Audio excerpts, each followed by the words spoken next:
పేద ముస్లిం మైనారిటీ వర్గాల సంక్షేమ అభివృద్ధి ధ్యేయంగా సీఎం చంద్రబాబు నాయుడు గారు పాలన కొనసాగిస్తున్నారని నెల్లూరు పార్లమెంట్ సభ్యులు వేమిరెడ్డి ప్రభాకర్ రెడ్డి అన్నారు. ఆదివారం నెల్లూరు నగరంలోని పరమేశ్వరి నగర్లో ఉన్న వకాఫ్ బోర్డు స్థలంలో నిర్మించ తలపెట్టిన doctor Abdul Kalam international school శంకుస్థాపన కార్యక్రమంలో రాష్ట్ర పురపాలక శాఖ మంత్రి పొంగూరు నారాయణ, రాష్ట్ర Waqf board chairman Abdul Aziz, rural MLA Kotamreddy Sridhar Reddy, NUDA chairman Kotamreddy Srinivasulu Reddy, శాసన మండలి మాజీ చైర్మన్ షరీఫ్, మేయర్ రూప్ కుమార్ యాదవ్ తదితరులు కలిసి ఆయన పాల్గొన్నారు.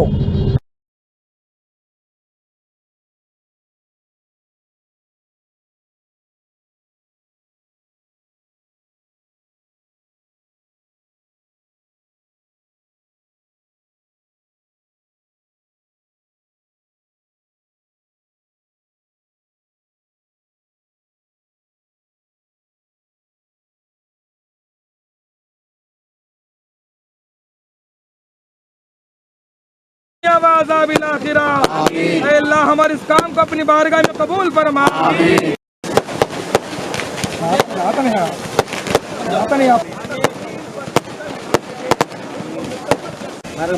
నింగిలోకి వదలబోతున్నాం.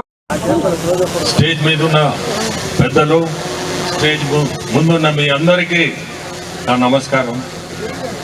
ఈరోజు అబ్దుల్ కలాం,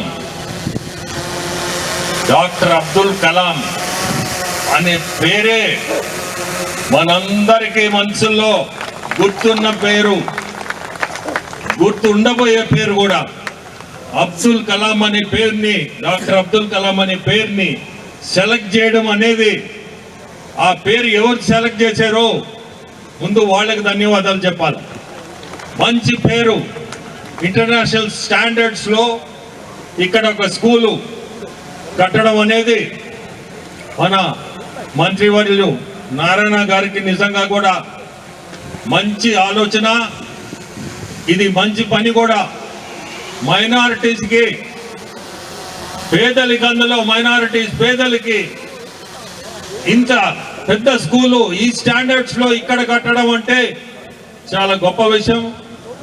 ఒక్క మాట చెప్పాలా, మన ముఖ్యమంత్రులు